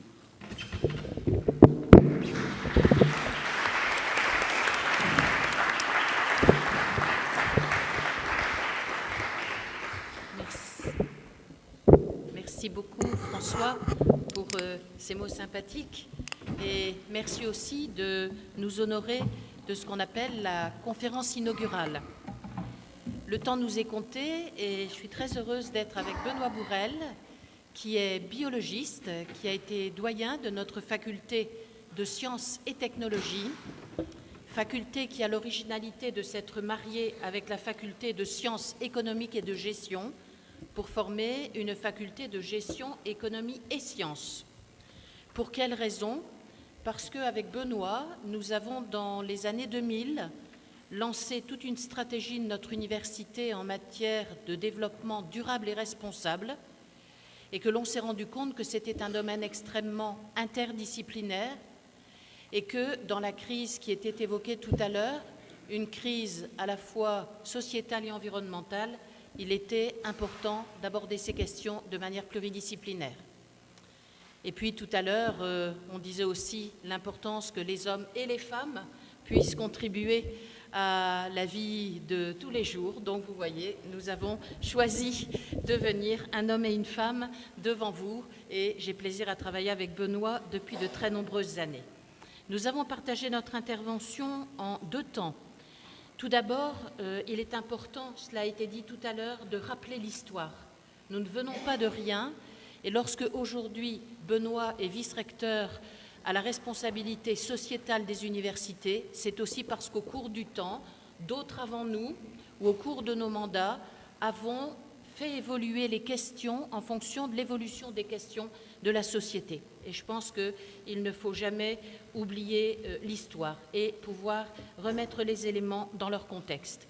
Et donc très rapidement, à travers quelques slides qui vont passer derrière moi, vous verrez qu'au cours des années, nous avons adapté aux questions de la société le développement de notre université. Cette université est née en 1875, créée par des chefs d'entreprise visionnaires et catholiques qui voulaient fonder cette université avec 3 missions: former des enseignants, former leurs collaborateurs et leurs salariés comme chefs d'entreprise, ce qui veut dire que nous aurons très vite des écoles professionnelles, professionnalisantes, qu'on appelle aujourd'hui grandes écoles de business ou d'ingénieurs, mais aussi des écoles en matière de soins ou en matière de travail social ou de communication, par exemple. Et puis leur 3e volonté, pour des raisons historiques que je ne vais pas développer ici compte tenu du temps, ils ont également lancé tout un développement sur le prendre soin des malades et des personnes vulnérables, soit à cause du handicap mental, par exemple, soit à cause de la santé des enfants dans l'indigence, parce que les villes du nord de la France étaient particulièrement dans des situations de précarité à certains moments de notre histoire industrielle. Ce qui fait que dès l'avènement, nous aurons une tradition facultaire, une tradition professionnalisante et une tradition hospitalière. Cette université s'est toujours voulue ouverte et ancrée dans son territoire, mais également très internationale, et elle a la chance d'être complètement pluridisciplinaire puisqu'elle touche absolument toutes les disciplines. Elle compte aujourd'hui quelques 30 000 étudiants. On verra qu'au cours des années, nous allons souhaiter mettre l'accent de recteur en recteur, de projet en projet, de vision en vision et d'équipe en équipe, parce que ce sont des équipes bien sûr qui travaillent et pas seulement un recteur. Nous avons souligné certains points. Dans les années 60-70, une pédagogie structurante de l'être humain par l'accompagnement et l'apprentissage, et une ouverture à l'international qui était dans les années 60 originale. Aujourd'hui, c'est une évidence. Dans les années 80, la poursuite de l'ouverture internationale et l'analyse de toutes les grandes mutations socio-économiques apparues dès le milieu des années 70 et pour lesquelles nous écrirons beaucoup d'articles, d'ouvrages, mais nous irons transmettre dans le grand public également, parce que l'université doit transmettre, et pas seulement aux étudiants, par exemple. Nous avons lancé également une recherche qui a été une recherche-action pour une pratique chrétienne et éthique d'une économie en mutation. Et cela, nous l'avons fait sous l'égide de Michel Falise, qui fut recteur de notre université de 1979 à 1991, mais qui fut aussi président de la FIUC et l'un des fondateurs de notre fédération européenne. Michel Fallis disait deux choses. Il disait beaucoup de choses, mais j'en ai retenu pour partager deux. Il disait « Les contraintes d'aujourd'hui seront les degrés de liberté de nos actions de demain ». Et il nous disait aussi « Il vaut mieux des micro-réalisations positives et dynamiques plutôt que des macro-contemplations moroses ». Et donc, nous avions à agir. Dans les années 90, outre le fait que nous avons modernisé l'université, recherché des moyens, lancé des campagnes de fundraising, ce qui était tout nouveau, en tout cas en France, on s'était inspiré du Canada, nous avons voulu renforcer la formation humaine et sociale dans tous les secteurs, notamment dans les sciences de l'ingénieur et du business. Et nous avons développé des projets autour du sport et de la santé pour les étudiants, en assumant notre propre suivi de la vie étudiante, à travers la restauration, le sport, la santé et le logement. Dans les années 2000, nous avons voulu ouvrir encore davantage l'université à tous ces environnements politiques, sociaux, économiques, culturels, religieux, et nous avons lancé des problématiques liées à l'entrepreneuriat, avec Benoît au développement durable et responsable, liées aussi au handicap, au vieillissement, et nous avons poursuivi l'analyse des mutations socio-économiques.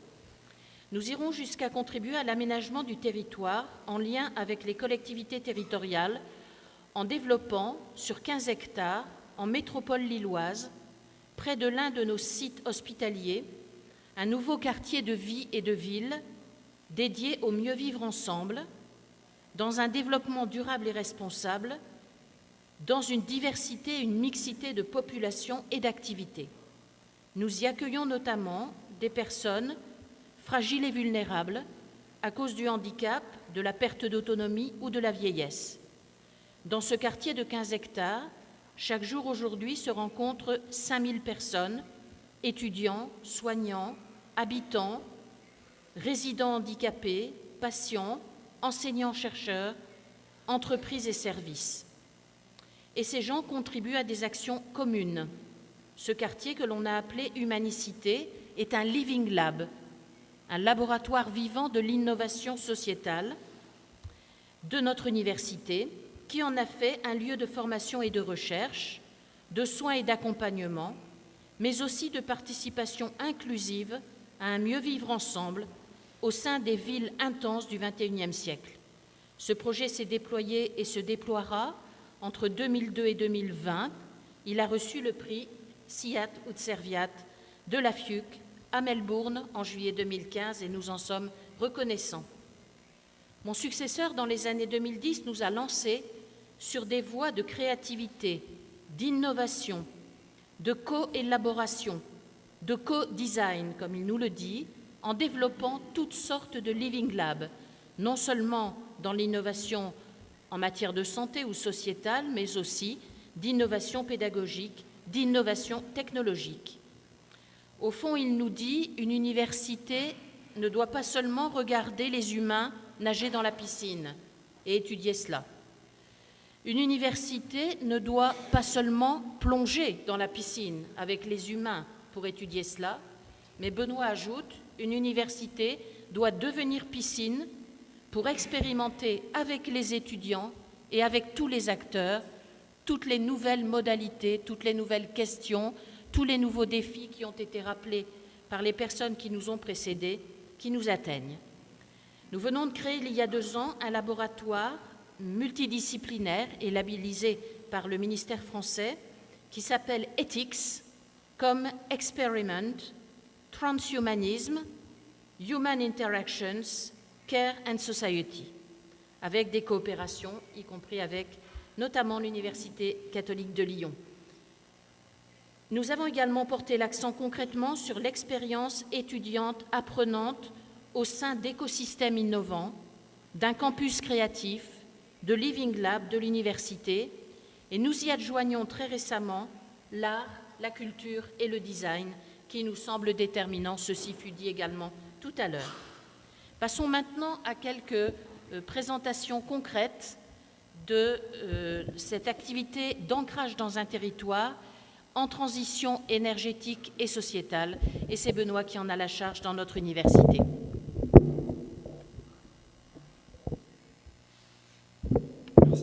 Merci Thérèse. Alors, qu'est-ce qu'une université ancrée dans son territoire? J'ai illustré, moi, différemment, plutôt avec des images. Thérèse est plutôt dans le texte. En fait, une université fonctionne comme une petite ville, qui est soit dans une grande ville, soit à côté de la ville, selon qu'elle est intégrée dans un centre urbain, plus ou moins diffus, de manière plus ou moins diffuse, ou en périphérie. Ce qui est certain, c'est que l'université est connectée à la ville, elle est intégrée à la ville, elle doit être considérée complètement comme un acteur d'un écosystème, un acteur de cette ville, de l'économie de la ville, des relations de la ville et de son fonctionnement. Dans cette université, il y a des usagers, il y a des personnes qui y habitent, qui y étudient, qui y travaillent, qui étudient notamment les étudiants qui représentent un formidable potentiel de créativité, d'inventivité. Ils sont générateurs d'activité, les étudiants. Ils sont plus ou moins intégrés au tissu social, au tissu culturel du quartier, souvent sur une partie de l'année, voilà, en dehors de laquelle les quartiers universitaires tournent souvent au ralenti. L'université, donc, elle impacte fortement son territoire. Elle génère un dynamisme économique, un dynamisme créatif. Elle participe évidemment à l'attractivité du lieu, mais elle génère aussi quelques externalités négatives de la mobilité, des déplacements. Elle entraîne parfois une déstructuration de l'offre de logement local. Ça, c'est des choses que l'on connaît à Lille. Et cette université, finalement, gère son foncier, elle gère son parc immobilier, elle chauffe des bâtiments chez nous, elle les climatise ailleurs, elle les exploite, elle les rénove, elle les construit, elle apporte des services culturels, des services sportifs, de la restauration, des services de santé. Comme le disait Thérèse, une université, parfois, devient un expérimentateur, devient démonstratrice. Et donc, elle participe localement à les modalités, à la définition des modalités de transition économique, environnementale ou encore sociale. L'université est évidemment un haut lieu de production de connaissances, de recherche, de formation au service de la société. L'université favorise le débat, elle favorise le partage de connaissances, elle engage sa responsabilité pour un développement durable et responsable. Elle doit probablement aussi jouer le rôle d'influenceur, agir au sein des réseaux d'universités, mais aussi des réseaux d'entreprises, des territoires. Elle se doit d'être en veille et elle se doit d'être exemplaire sur des questions qui engagent l'avenir de l'humanité et de la planète. Je vais illustrer mes propos avec une photographie de l'université catholique. Donc une photographie, c'est forcément quelque chose qui est cadré sur un sujet, ce n'est pas complet par définition. C'est une photographie d'une université en transition énergétique, en transition sociétale. L'Université catholique de Lille met en œuvre depuis 2014 son programme d'orientation dans la troisième révolution industrielle. Ce programme s'appelle LIFE-TRI. LIFE-TRI veut dire Lille, Vauban-et-Kerme, c'est le nom de notre quartier. Lille, Vauban-et-Kerme en transition énergétique, économique et écologique. Pourquoi avoir donné le nom du quartier à ce programme? Parce que même si ce programme est né dans le cerveau d'universitaire au départ, dès le départ, nous nous sommes dit, nous allons aller vers les acteurs du quartier, les habitants, les acteurs économiques, pour leur proposer de prendre part à notre projet. Cette université donc vise un objectif d'exemplarité. Cela implique une modification de sa propre gestion, de sa propre organisation. Elle développe donc des nouveaux services de mobilité douce et décarbonée, des bornes de recharge, des véhicules électriques, de services, des flottes de vélos. Elle améliore la performance énergétique de ses bâtiments. Elle les rénove, elle les rend intelligents. Elle passe d'un entretien classique des locaux à des modèles d'économie circulaire, du recyclage de papier en circuit court, du travail en journée des équipes de nettoyage, des jardins partagés. Tout cela impliquant, pour les jardins partagés, des étudiants. Pour avancer sur ces actions, eh bien, il faut à la fois une ligne directrice et la capacité de décider et d'investir. Donc l'université a mis en place un comité de la responsabilité sociétale d'université qui regroupe les grandes directions, ressources humaines, direction financière, direction des moyens généraux, direction technique avec le vice-recteur. Cela, évidemment, démontre l'importance de la gouvernance dans la transformation même de l'université qui se doit d'être exemplaire sur ces questions. Cette université se dote d'un bâtiment démonstrateur, expérimentateur, que l'on appelle le rhizome. Le rhizome comme cette racine, vous savez, qui crée du lien, qui est un lien entre des plantes. Ce bâtiment est un expérimentateur socio-technique de la performance énergétique. C'est un bâtiment qui a été complètement transformé, isolé, dont les systèmes électriques ont été changés. Il est équipé de 1200 mètres carrés de panneaux photovoltaïques de manière à auto-consommer l'électricité que l'on produit et charger des véhicules électriques. C'est un bâtiment d'enseignement et de recherche. Ce bâtiment va inviter ses usagers à développer des comportements pro-environnementaux, car les usagers auront à de multiples reprises la possibilité d'interagir avec le bâtiment et de gérer, par exemple, leur propre confort. Nous avons recruté, il y a 3 semaines, une nouvelle personne, un nouveau métier, celui de manager de la performance, de l'énergie et du bâtiment, qui va être à l'interface entre les services techniques, les usagers, les chercheurs et la technologie embarquée dans le bâtiment.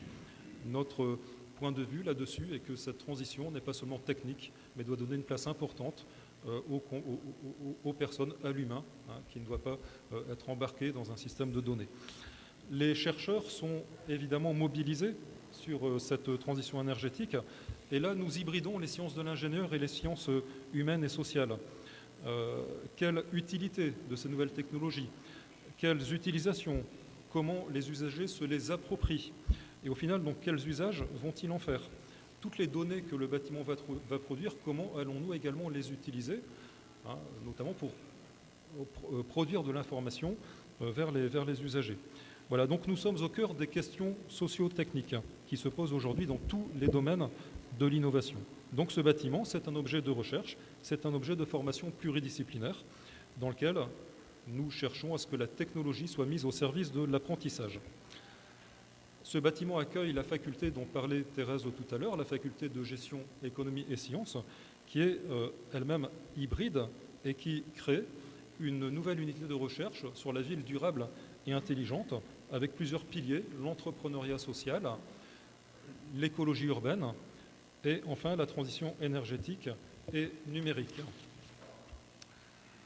Cette faculté développe aussi des nouvelles formations et de la recherche sur les usages et les comportements et les nouveaux modèles économiques.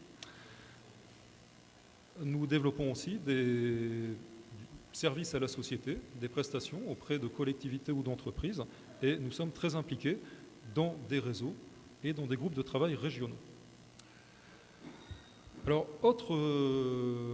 autre dimension, l'université anime avec le conseil de quartier, de ce quartier Vauban-et-Carme, une démarche participative pour initier des projets qui du coup sont co-portés par l'université et des habitants, des associations, le conseil du quartier. Des projets très concrets sont en train de sortir depuis 2 ans à peu près que nous menons cette démarche. Un projet de tiers-lieu, donc un lieu dans lequel vont se développer des nouvelles activités, vont se produire des rencontres entre les acteurs du quartier. Un lieu que l'on appelle un repair café qui va permettre de réparer des objets par des réparateurs bénévoles et de transmettre des expériences, de transmettre des compétences, donc une dimension d'apprenance également là derrière. Et ce projet est très très important pour nous à l'université. Alors, en prenant du recul, que représente cette photographie? En fait, cette photographie représente une forme de réseau maillé, de réseau coopératif, un réseau évolutif, c'est loin d'être figé, et un réseau apprenant.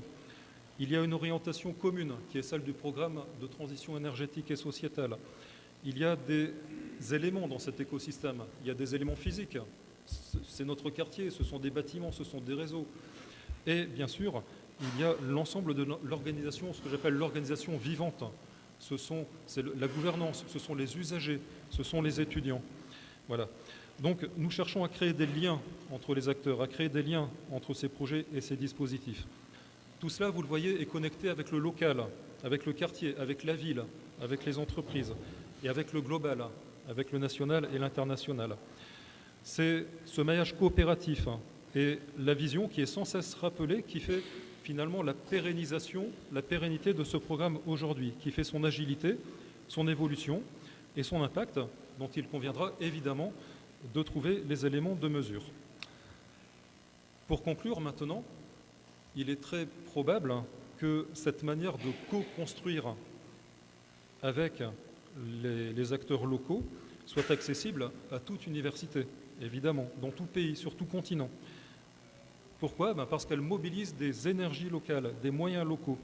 Elle cultive son écosystème local, ce qui est un gage de solutions adaptées aux situations locales et créatrices de valeurs partagées au sein de cet écosystème. Voilà. Merci pour votre attention.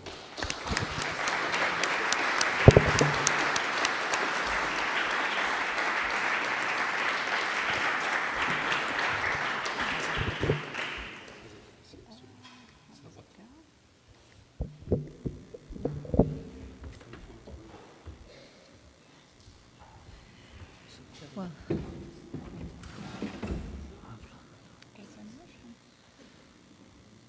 okay.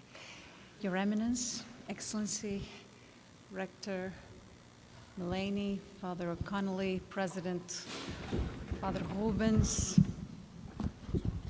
Cher François, dear colleagues, I feel privileged and humbled to be here today to share with you some thoughts on social responsibility and a couple of concrete, tangible examples of what the Catholic University in Portugal does in this regard.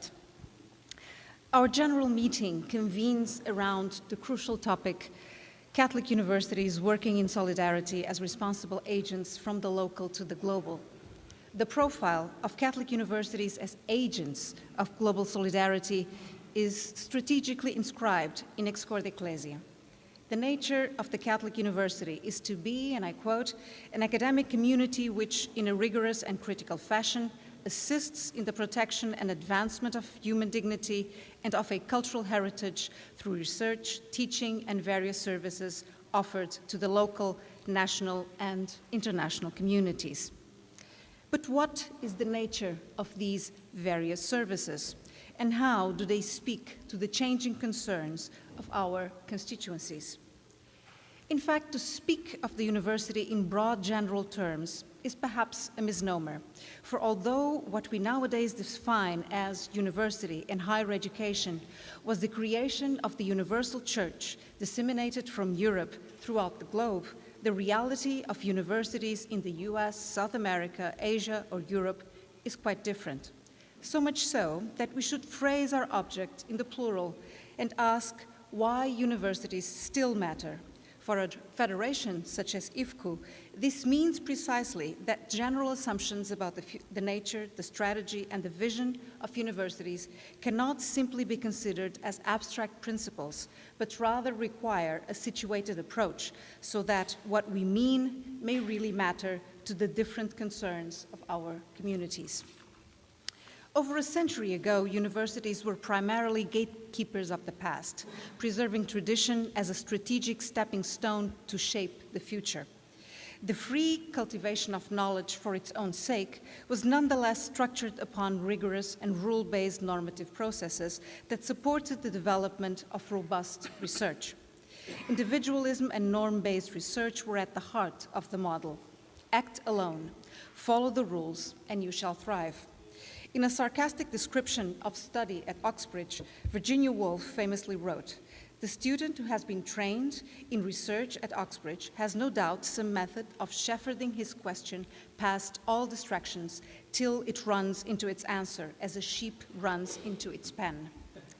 Despite the sarcasm of the sheepish description, the point is that the dominant structure of knowledge was based on preservation, emulation, and finally transmission, rather than as a forum for innovation and critique. The scholar in this model is shaped after a hermit, locked up in his Scriptoria University, carefully defending a bulk of knowledge to which only certain cultivated elites may have access. Woolf's critique is certainly radical, and it speaks to a moment of transformation of which we are still heirs today. That is, the transformation from a liberal arts model of free reasoning, which was elitist and undoubtedly had its flaws, to a specialization-driven paradigm, connoting technical expertise with social function and impact, but also a transformation from a mostly individualistic model of research and learning towards collective models of research development and even management.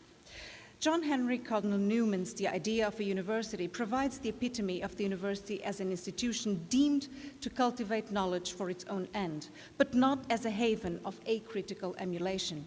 He champions the idea of the university as a community of thinkers engaging in intellectual pursuit, not for any outside purpose, but as end in itself, ultimately forming individuals that through a broad, transversal, liberal education would be able, and I quote Newman, to think and to reason and to compare and to discriminate and to analyze, unquote. He speaks against the narrow specialization and stipulates that students should be taught on a wider, broader dimension. Mutatis mutandis, nowadays, and we heard this from Francois, we're speaking of artificial intelligence, the challenge of jobs.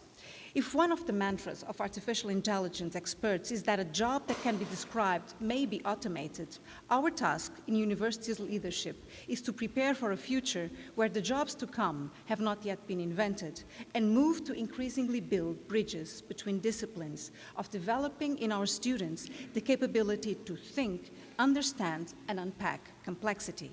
To provide students with broad competences in both the liberal arts and STEM disciplines, training professionals liable to shape the future and aid in tackling its many challenges, which are environmental and hence social, social and hence political, political and hence cultural. And when it comes to social responsibility, the first challenge will perhaps come from language. One of the laws of pragmatics is that meaning derives from context. And this is the occasion when we speak of social responsibility. Social responsibility is perhaps a loaded signifier because it speaks to different intellectual traditions across distinct interpretive communities. In a nutshell, everyone knows what social responsibility is, and most will arguably mean different things by it. University social responsibility is often considered a spin-off from corporate social responsibility, which for some interpreters in the English-speaking world sometimes carries socialist overtones, and for others is a strong marker of the social doctrine of the Church. In a certain way, the concept gained momentum from the 1970s onwards, particularly since Milton Friedman, in 1970, published a notoriously provocative article in the New York Times, where he argued that social responsibility is a fundamentally subversive doctrine in a free society. In illustrative fashion, the article was titled, "The Social Responsibility of Businesses is to Increase Its Profits." The counterpoint to Friedman's theory was soon to follow. From a strict economic perspective, John Elkington brought forth the notion of the triple bottom line, arguing that concern for society and the environment can coexist with an ambition for profit, while the conscious capitalist movement, inspired by Whole Foods CEO John Mackey, drew on the assumption that there can only be a future for society if businesses contribute to the common good. University social responsibility has evolved out of the university's relevance crisis as well, which became an unwitting Jeremiad from the 1990s onwards, particularly as the traditional organization of knowledge across schools, colleges, and departments began to be challenged by disruptive new disciplines, as new calls for representation began to be heard by groups underrepresented in the scholarly system, and as the complexity of problems faced by societies increasingly required multidisciplinary solutions. The crisis of relevance is often perceived as being driven precisely by the lack of engagement with a third mission, with social impact for some, engagement with businesses, and knowledge transfer for others, with community development. But in order to continue to be relevant, the university cannot be stuck to an idea that may threaten to become barren and empty in the long run. And we heard Cardinal Versaldi speak about the lack of engagement with the humanities, how many universities are changing, shifting to professional development, forgetting the ethical dimension of the humanities. So We need to change, but not to change into something that will let go of the main core idea of what a university is. So it cannot either do away with the principles that have traditionally guided it, the preservation and the advancement of knowledge for the good of society, and neither can it simply resign to becoming a utilitarian institution deemed set on the transmission of simply professional skills. What is then to be done? Balancing principles with needs, a universal drive to gauge the achievements of science and technology, to foster global dignity with the responsibility to act in the communities close to us, Catholic universities will undoubtedly profit from a strategy of what we may call cosmopolitan exchange, mediated by networks such as IFCU that may provide differentiated approaches to tangible, concrete problems, keeping in mind that no matter how excellent or sound academic efforts are always provincial endeavors that seek to find tentative answers to a world that does not stop at our own borders. University social responsibility may be tentatively defined as the strategic commitment to consider wider society as a stakeholder of the university and to act accordingly. Throughout the globe, a wide variety of projects have been effectively seeking to define and deliver research action models for the social responsibility of higher education institutions and measure their progress. University ranking institutions such as U-Multirank in Europe and more recently QS have begun to rank institutions. We'll go further and then come back to this, I hope. Okay. I have to go slowly. Okay. So I was talking about U-Multirank and QS. QS has begun to rank institutions according to social responsibility markers with the intent of allowing institutions to monitor the implementation of these measures. QS has defined a methodology that links or that works these specific 4 markers. The first one, community investment and development, focused on the development of the region surrounding the campus, and we heard the excellent example of Lille. The second one focused on charity work and disaster relief, which is focused on measuring the awareness of the institution for external issues, the migration crisis, for instance, or catastrophic events. So here we already see the local on the one hand, the global on the other. Thirdly, regional human capital development, which speaks to the percentage of students employed in the community and the contribution of alumni to the region. And fourth, environmental impact, which measures the level of awareness regarding environmental impact, the sustainable campus, whether the university has a sustainability web page, an energy conservation program, and so on. But more importantly than QS, I wish to point, of course, to IFCU's flagship project, which was began in 2017, aimed towards the development of a reference framework on social responsibility at Catholic universities. And this is truly something that we were speaking about, working in solidarity, working together to further our goals as universities. This is certainly an area where we can profit from the expertise that IFCU has been developing. One of the things that I wanted to show is that in the QS ranking, it was the so-called religious-oriented institutions, the Università di Tendenze, that have a higher profile in that ranking. And we would expect to have a lot of Catholic universities there. But that is not the case. We have more Islamic universities in that ranking. So this truly means that this is an area that where we have to up our game. Because, I must say, because of our nature and our identity, this is an area where our relevance as Catholic universities is clearly at stake, and where there is a lot more to be done. The Church has consistently appealed to Catholics in all sectors to provide example of their sense of responsibility and their service for the common good, as phrased by the Apostolic Constitution Gaudium et Spes. The Second Vatican Council reminds us that it is our task as Catholics to act across all sectors of society to support the furtherance of humanity and work towards an effective universal community. And as university leaders, we are particularly called forth to work towards this goal.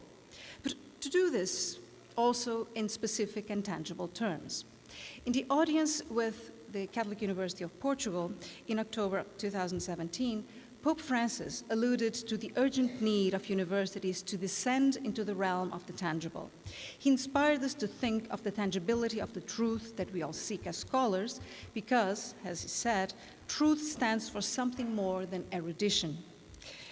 Universities are then urged to consider the tangibility of their research and teaching models. He said, we should ask ourselves, how can we ask our students to avoid viewing a university degree as synonymous with a higher position, increased affluence, or higher social standing? They are not synonymous. Are we helping them to view their training as a sign of their greater responsibility in the face of the problems of today, towards the poorest among us, towards the environment? Providing analysis and descriptions of reality is not enough. It is also necessary to generate spaces of genuine research and debates that generate alternatives to the problems of today. It is imperative to descend into the realm of the tangible. This urgent determination to be concrete, pragmatic, and action-driven, to promote strategies that will educate students to really improve the lives of our fellow humans, requires as well a strong focus on the training of educators. Our faculty must be inspired to blend their wealth of knowledge with the universal sense of the Catholic community of belief, while acting as responsible masters of risk, as the Pope mentioned in his address to the World Education Congress in 2015. Because, in fact, a university is never a fully rounded accomplishment. It is to be understood as a project and as a risky one at that, with educators as guides in this process.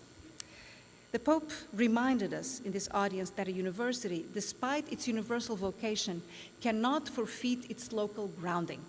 It is, and I quote, incarnated in the flesh of our people, and their struggles, their concerns, and their dreams have an hermeneutic value that cannot be forgotten. In his address, Pope Francis outlined the vision of the university that does not simply conceive of social responsibility as a third pillar alongside research and teaching, but that in fact articulates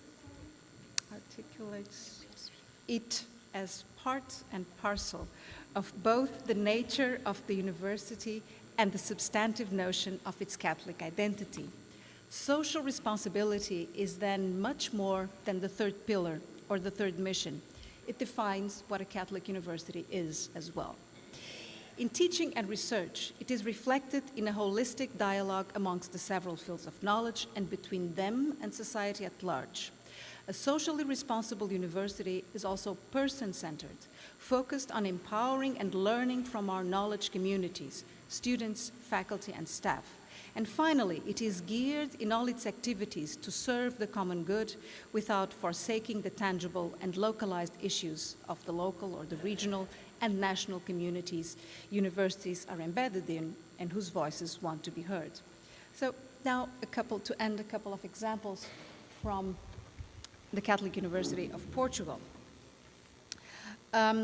We have recently been invited to become the founding institution of the Portuguese Observatory for Social Responsibility in Higher Education Institutions, and to guide you through the many areas where we work on social responsibility that is conceived both as a bottom-down and a top-up initiative. It's something that is built into the strategic policy of the university, but that is also worked through the many initiatives that are fostered by the students, by the academic communities, by volunteers, by our faculty.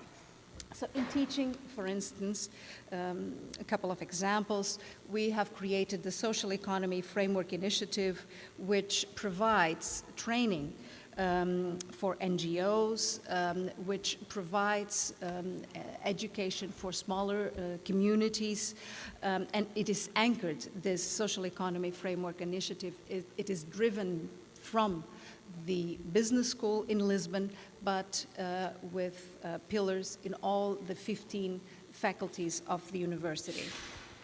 And another aspect of this initiative is to foster and implement social responsibility strategies in companies. As part of the teaching model, the liberal arts curriculum was an initiative that was devised 3 years ago, I must say, to prompt students to leave their comfort areas in the core disciplines of their degrees and to, in mandatory fashion, take seminars outside their disciplinary node. Let's say all business and economic students need to take philosophy or humanities courses, and the same goes for philosophy students. Will have to engage in courses that are offered by the Institute of Health Sciences or any other area. So this was one initiative. We developed other projects that were intent on creating specific disciplines that were interdisciplinary, and this would not work. I mean, specific disciplines that are interdisciplinary are viewed sometimes with a sort of suspicion by students. When their electives, when they have a number of electives that will forcefully need to be taken outside their core curriculum, then this is where this transdisciplinary engagement occurs.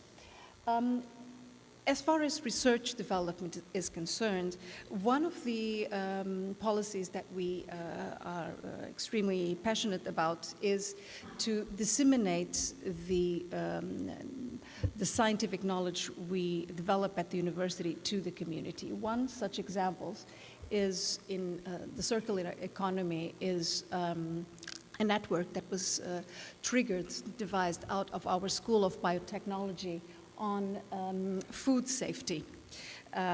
It's a flagship initiative called the Safe Food Consortium that not only researches but teaches the community on how to prevent disease and how to develop a more healthy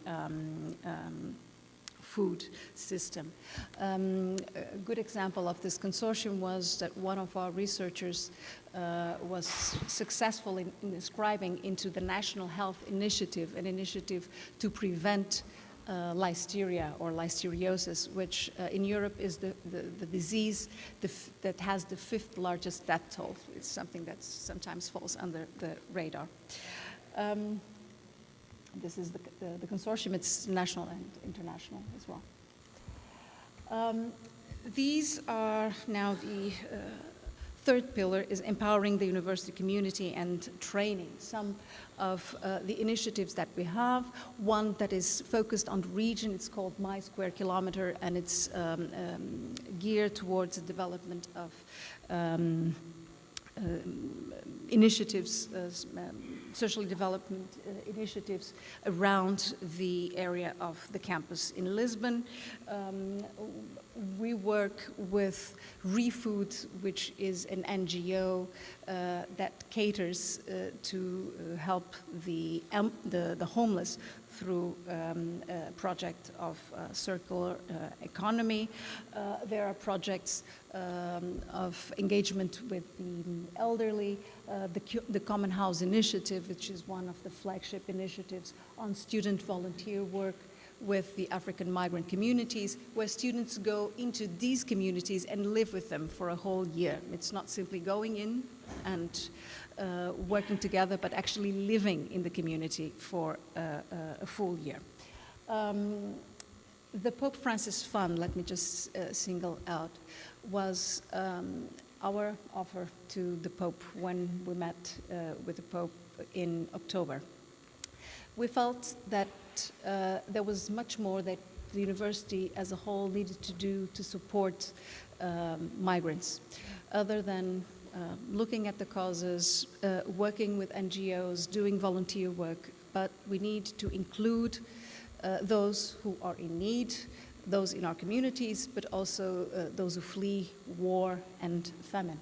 So through fundraising and investment of funds of the university, we created the Pope Francis Fund, which is geared towards supporting low-income students, migrants, and refugees.